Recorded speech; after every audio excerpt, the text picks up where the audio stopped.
sobre um objeto em rotação, o momento angular se altera. A velocidade de variação do momento angular é igual ao torque aplicado.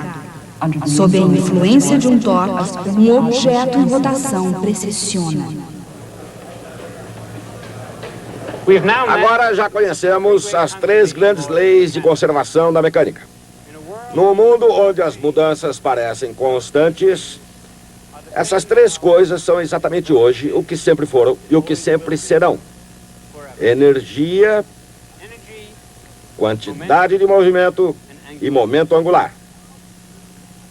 Há algo estranho em relação a essas leis.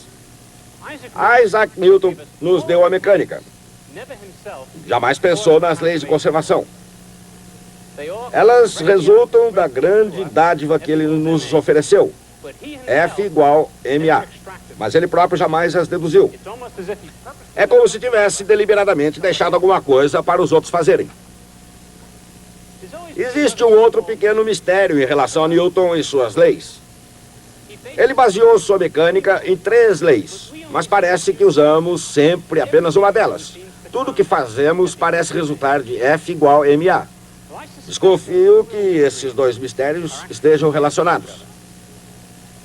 Acho que Newton sabia alguma coisa sobre conservação e que sua 3ª lei trata exatamente dessa questão. Deixe-me tentar explicar. Tomemos o caso da energia. Energia jamais é criada ou destruída, mas ela pode fluir de um lugar para outro. A isso dá-se o nome de trabalho. Trabalho é uma força agindo ao longo de um deslocamento. Se haja uma força sobre um corpo, deve haver uma força contrária agindo sobre outro corpo. Essa é a 3ª lei de Newton. Quando o trabalho é aplicado a um determinado corpo, ele provém de alguma outra coisa. É assim que a energia é conservada, ou a quantidade do movimento. Força é a velocidade de variação da quantidade de movimento. Se uma força provoca uma variação na quantidade de movimento de um corpo, uma força contrária deve estar agindo sobre outro corpo, fazendo com que sua quantidade de movimento se altere na direção oposta. É por isso que a quantidade de movimento é conservada. O mesmo se aplica ao momento angular. O torque é igual à velocidade da variação do momento angular. Um torque sobre um determinado corpo implica num torque contrário sobre outro corpo. O momento angular flui de um corpo para outro e o momento angular é conservado. Todas as 3 leis de conservação podem ser consideradas como resultados da 3ª lei de Newton. Nosso assunto hoje, mais uma vez, está relacionado a torques e ao momento angular. Na verdade, acho que já está na hora de um pequeno aperto.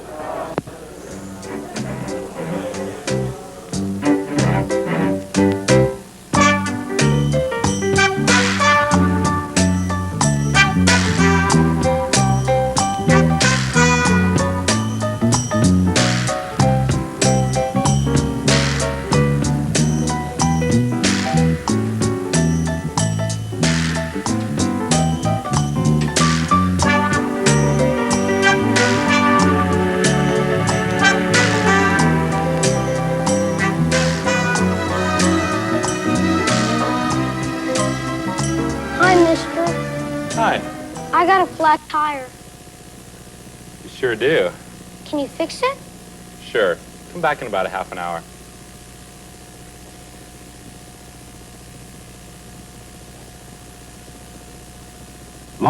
Muito antes de existir a bicicleta, já havia a roda. E muito antes da roda havia simplesmente o pé.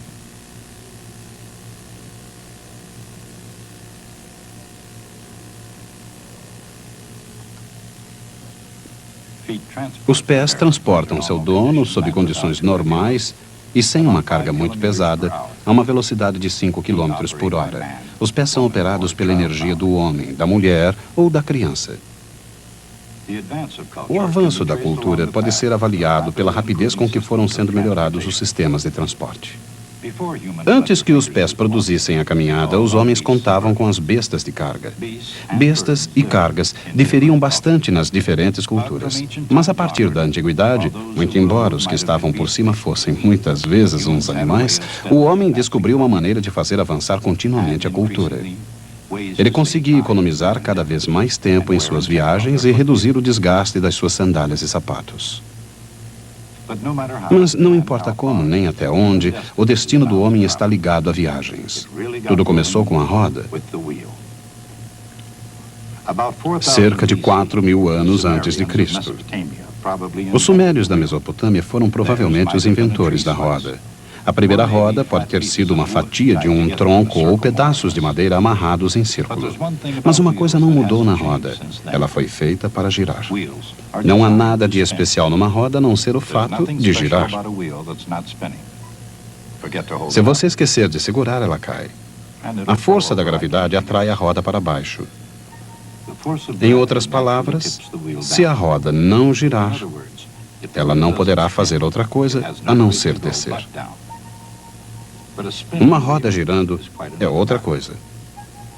Uma roda em rotação possui momento angular e ocorre essa estranha mudança quando o momento é angular. Não é a força que altera o momento angular. É o torque. Se R vetorial F igual a zero, o momento angular é conservado.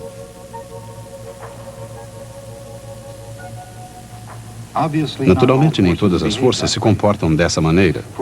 Para abrir válvulas, por exemplo, ou fazer rodas girarem, a torção é tudo o que é preciso. Torque é a força de torção que causa a rotação e é igual a R vetorial F. Mas uma roda em rotação já está girando.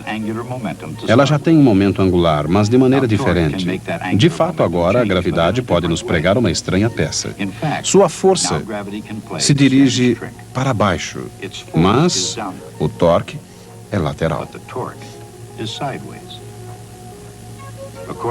De acordo com a equação tau igual dl dt, o momento angular irá girar para os lados e não cair. O mesmo deverá acontecer à própria roda.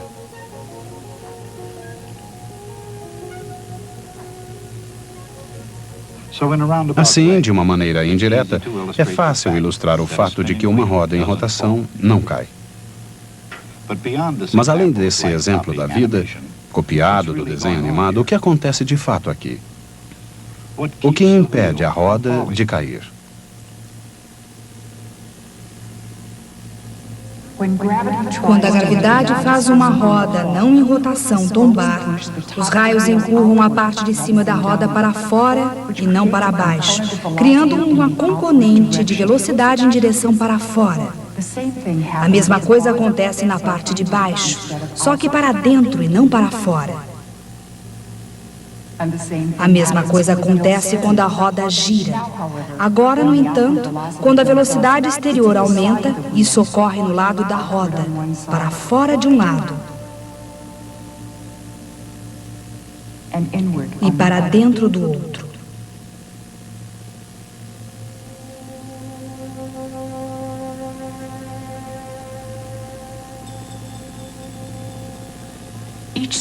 Cada raio exerce seu próprio impulso na parte de cima, provocando um salto do lado.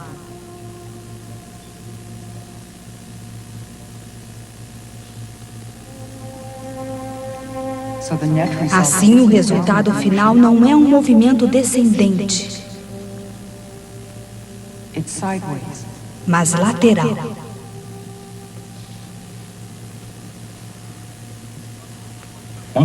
Quando a roda começa a se movimentar dessa maneira, o movimento recebe o nome de precessão.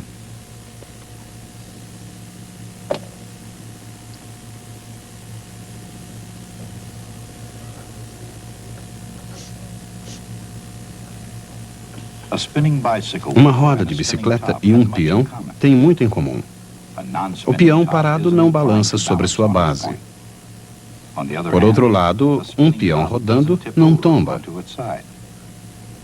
Na verdade, a gravidade produz um diferente tipo de movimento: precessão.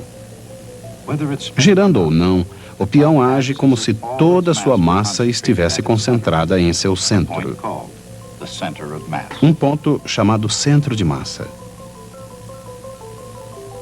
Se o peão estiver inclinado, mesmo muito pouco, o resultado é um torque. Quando isso acontece a um peão, o torque direciona o momento angular do peão em redor de uma circunferência. Lá vai ele girando com um pequeno atrito produzindo calor no ponto de apoio. Sempre que se produz calor, perde-se uma certa quantidade de energia. Isso acontece porque o calor, que é o movimento aleatório de moléculas, é outra forma de energia. Tudo, absolutamente tudo na Terra, possui uma certa quantidade de energia térmica.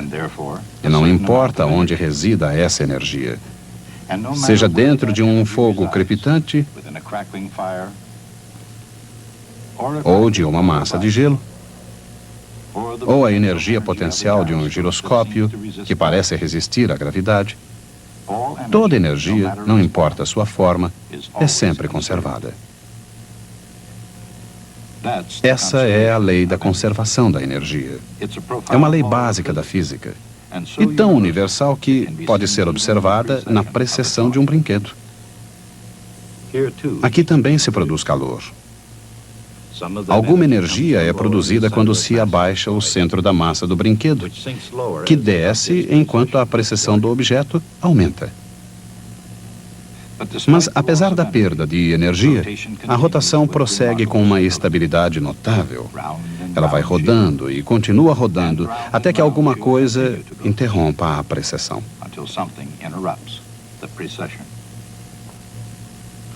Naturalmente, antes que alguma coisa interrompa a sua precessão, peões e brinquedos podem produzir precessão das maneiras mais surpreendentes e divertidas.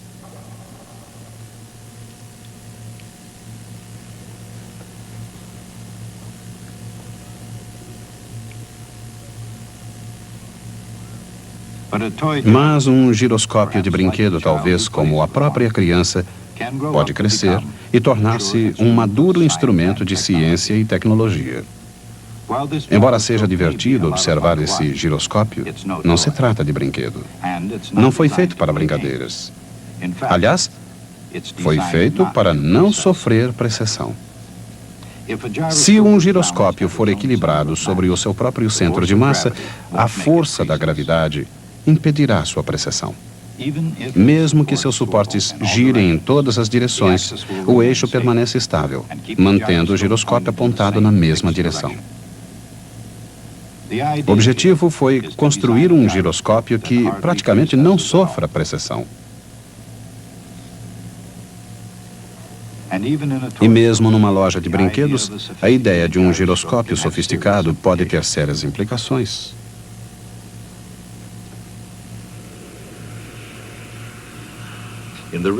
No mundo real, auxiliado por giroscópios, qualquer desvio de um curso pré-determinado de um avião ou submarino pode ser detectado e corrigido automaticamente.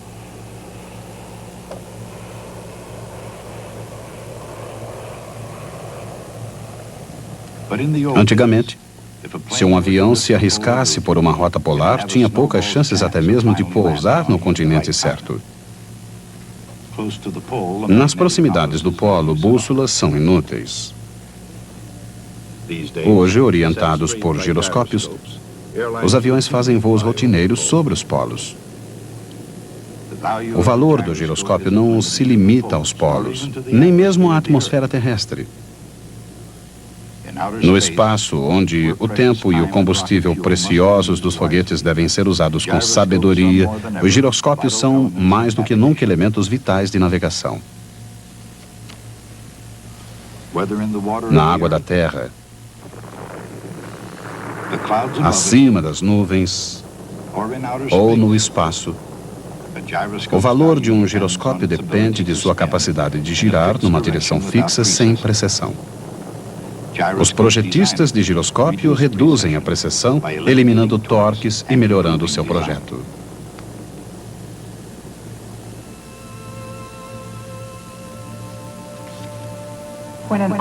Quando um objeto sofre precessão, a extremidade do seu vetor, momento angular, move em um movimento circular uniforme, com uma velocidade angular constante chamada ômega maiúsculo. Ômega maiúsculo é a velocidade de precessão. As equações do movimento circular uniforme dizem que V, a velocidade de variação de R, é ômega vezes R. Da mesma forma, tal, a velocidade de variação de L, é ômega maiúsculo vezes L. Assim, ômega é simplesmente o torque dividido por L.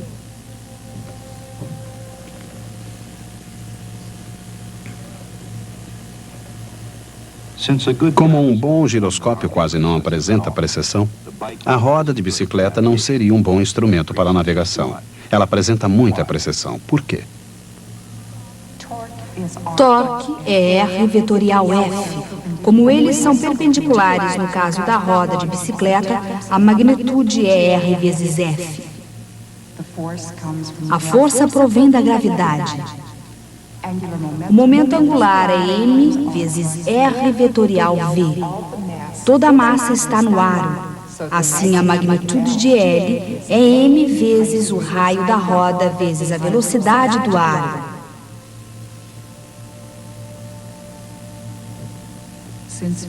Como V é ômega R, a velocidade de precessão é a distância ao pivô vezes G, dividido pela velocidade de rotação da roda vezes o raio da roda ao quadrado.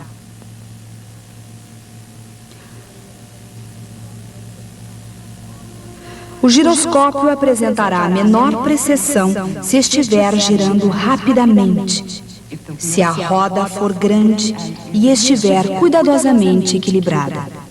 Se todos esses fatores estiverem envolvidos, um giroscópio funciona muito bem. Exatamente quão bem? Claro que nenhum é perfeito, pois qualquer coisa feita pelas mãos do homem está sujeita a pequenos desequilíbrios e leves imperfeições, mecânicas ou de outra natureza. Mas os melhores sistemas de orientação com giroscópios chegam muito perto da perfeição. De fato, existem giroscópios que apresentam um desvio de apenas 1/100º de segundo de arco por dia. Mas mesmo com toda essa precisão, esse não é o melhor giroscópio que existe atualmente. Qual é então? Qual o melhor giroscópio da Terra? Isaac Newton sabia a resposta. Na verdade, ele foi o primeiro a descobrir que o melhor giroscópio da Terra é a própria Terra. A Terra, como Newton imaginava, gira em torno de um eixo com uma inclinação de 23,5 graus em relação à perpendicular ao plano da eclíptica, o plano da órbita da Terra em redor do Sol. Em outras palavras, visto da Terra, o Sol parece estar na órbita de um plano com uma inclinação de 23,5 graus em relação ao plano do Equador. 2 vezes por ano, o Sol passa diretamente pelo plano do Equador. Esses pontos onde o Sol cruza com o plano do Equador são chamados equinócios, o que significa que dias e noites têm a mesma duração. Esses pontos sempre foram vitais para os astrônomos. Desde a antiguidade, os astrônomos têm observado o fenômeno dos equinócios. Chineses, gregos, babilônicos, turcos, através dos tempos e nas maiores civilizações, todos esses povos compartilharam de um fascínio sobre os equinócios, pois eles assinalavam o momento exato da mudança de estações. Os egípcios, maias, todo o mundo antigo, por mais diferentes que possam ter sido suas terras, compartilharam o mesmo céu. Por mais diferentes que tenham sido suas religiões, os antigos astrônomos contemplavam os céus tendo algo em comum. De uma maneira ou de outra, eles calcularam a posição exata dos equinócios. Mas até mesmo as aparências celestes eram enganadoras. Os equinócios não estão fixos no céu. Eles se afastam um pouco cada ano, muito lentamente, para o oeste. E exatamente na direção perpendicular, embora isso não tenha sido observado durante milhares de anos, ao deslocamento da estrela polar. Mas os antigos astrônomos viam a estrela polar de forma diferente. Achavam que ela ocupava um lugar fixo no espaço, onde permanecia eternamente como um mito cósmico. Na China, ela era respeitada como uma deusa, com o poder de prolongar a própria vida. Estudiosos árabes consideravam-na a representação do mal. Acreditavam que a estrela do norte havia assassinado o grande guerreiro celeste que desde então jazia num ataúde cósmico, visto com detalhes na Ursa Maior. Mas apesar de toda a mitologia a seu respeito, a estrela polar revelou aspectos práticos. Conhecida como a estrela guia e a estrela nave, ela ajudava os marinheiros a navegar os mares. Os egípcios parecem ter construído a pirâmide de Khufu em função da estrela polar, visível do fundo de uma de suas profundas câmaras. 3.000 anos antes de Cristo, a estrela polar não era a mesma de hoje. Os egípcios a chamavam Tu-Ban. Era uma estrela diferente. Através dos tempos e de diversos mapas de astronomia, vê-se que nossa estrela polar se aproxima cada vez mais do polo, se aproximando mais ainda no século 22. Esse desvio da estrela polar está relacionado à precessão do equinócio vernal. Esta noite, o equinócio está na constelação de Peixes. Ele se move lentamente em direção à constelação de Aquário. O que significa que, contrariando algumas noções revolucionárias dos anos 60, a era de Aquário ainda deverá demorar 400 anos. De qualquer forma, há 400 anos atrás, o homem mais revolucionário do mundo foi Nicolau Copérnico. Em 1543, sua obra de Revolution Nibus apresentava uma explicação para o fenômeno da migração dos céus. A precessão dos equinócios, disse ele, deve-se ao fato de o eixo da Terra descrever lentamente uma circunferência. Embora Copérnico tenha compreendido a precessão do equinócio melhor do que qualquer um antes dele, caberia a Isaac Newton explicar o fenômeno de maneira completa. Sua explicação para o desvio dos equinócios resultou de sua descoberta de que a Terra é um giroscópio e de seu conhecimento de que a Terra não é uma esfera perfeita. Se fosse, o Sol não exerceria qualquer torque sobre ela. Como qualquer giroscópio, a Terra sofre precessão. Como gira em torno do seu eixo, a Terra apresenta um pequeno bojo no Equador. A gravidade do Sol, agindo mais intensamente sobre o bojo mais próximo, exerce um pequeno torque em redor do centro da Terra, quando o Sol está num dos lados da Terra. E quando está no outro, um torque na mesma direção.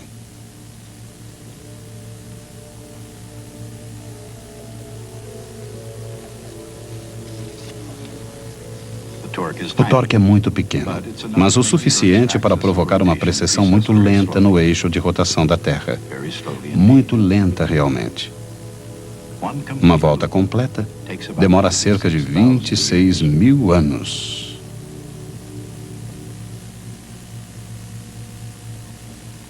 No caso deste giroscópio, a precessão ocorre num ciclo completo a cada poucos segundos. Comparada à Terra, uma bicicleta está longe de ser um bom giroscópio. É difícil imaginar um melhor giroscópio que a própria Terra. E mais difícil ainda imaginar levá-lo para casa, para o almoço.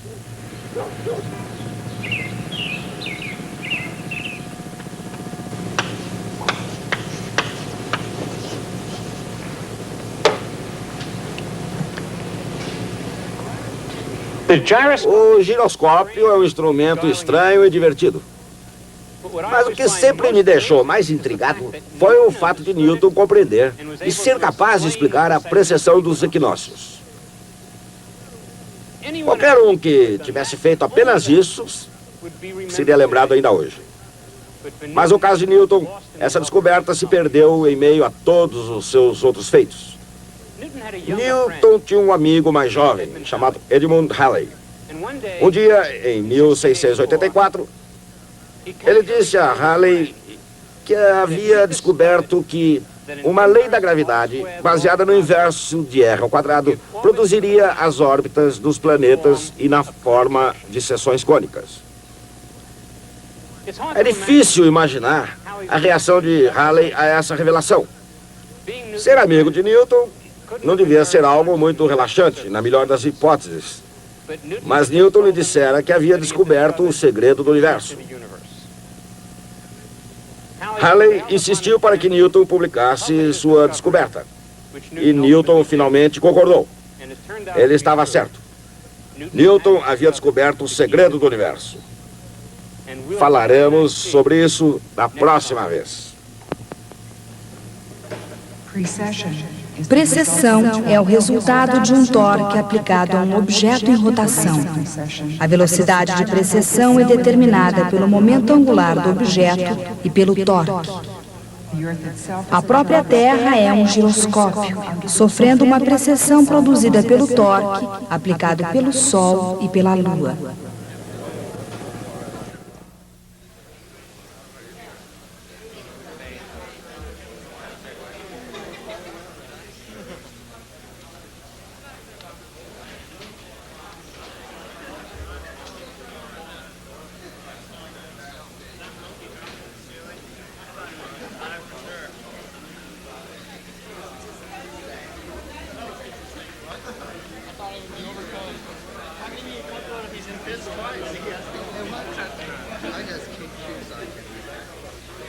When we was 95 hours.